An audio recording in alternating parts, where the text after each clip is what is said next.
Imagine an empire so powerful that its influence can still be seen nearly 2000 years after its fall.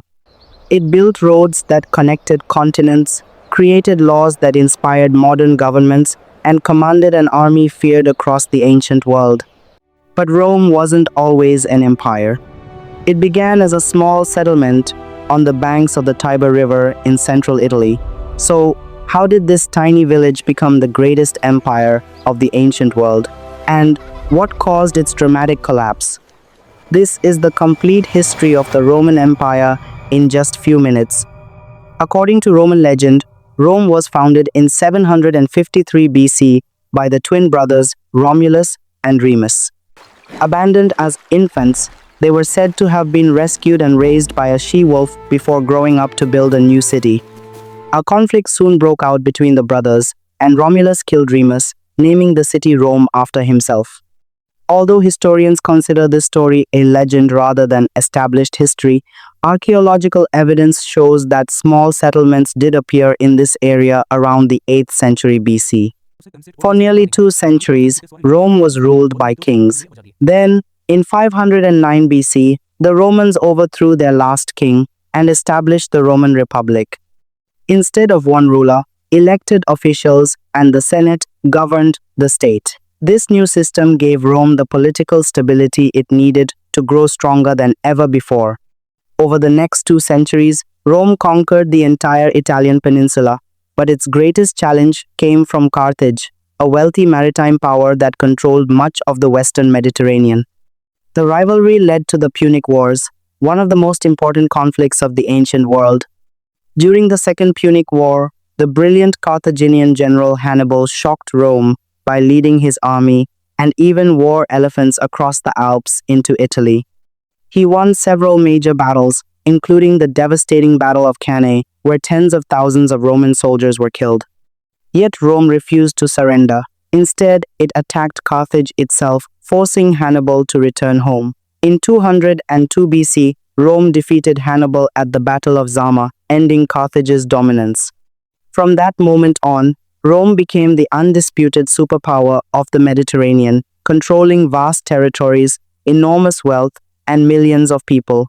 As Rome grew richer and more powerful, political rivalry also grew. Ambitious generals began fighting each other for control of the Republic, pushing Rome towards civil war. One man stood above them all, Julius Caesar. A brilliant military commander, Caesar conquered Gaul, expanding Roman territory and earning the loyalty of his soldiers. In 49 BC, he made a decision that changed history forever. He crossed the Rubicon River with his army, openly challenging the Roman Senate and starting a civil war. Caesar emerged victorious and declared himself dictator for life, but many senators feared he wanted to become king. On the 15th of March, 44 BC, a group of conspirators assassinated Caesar inside the Senate. Instead of restoring the Republic, his death created even more chaos. After years of conflict, Caesar's adopted son, Octavian, defeated all his rivals. In 27 BC, he was given the title Augustus and became Rome's first emperor. This marked the beginning of the Roman Empire. Under Augustus and the emperors who followed, Rome entered a period known as the Pax Romana, or Roman peace. For nearly 2 centuries, the empire enjoyed remarkable stability, economic growth, and military strength. At its height, the Roman Empire stretched from Britain in the west to the Middle East in the east and from northern Europe to North Africa. The Romans built thousands of miles of roads, massive aqueducts that carried fresh water to cities, and incredible structures like the Colosseum, where gladiators fought before crowds of thousands.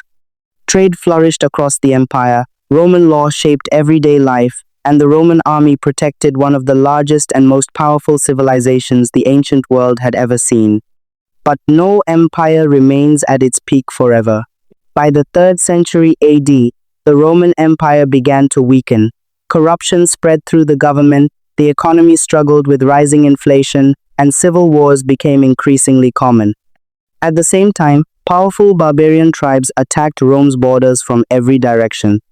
In an attempt to make the empire easier to govern, Emperor Diocletian divided it into two parts, the Western Roman Empire and the Eastern Roman Empire. But the Western Empire continued to decline.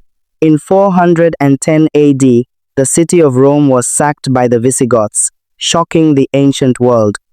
Just 66 years later, in 476 AD, the last Western Roman emperor was removed from power, marking the fall of the Western Roman Empire. The Eastern Empire, later known as the Byzantine Empire, survived for nearly another 1,000 years. Although the Roman Empire eventually disappeared, its legacy never did. Roman law became the foundation of many modern legal systems. Roman engineering inspired bridges, roads, and aqueducts that influenced future civilizations. Even today, many languages, governments, and architectural styles still carry the mark of ancient Rome. Rome may have fallen, but its influence continues to shape the world we live in today. Thanks for watching. If you enjoyed this journey through history, don't forget to like the video, subscribe to the channel, and let me know in the comments which empire you want to explore next.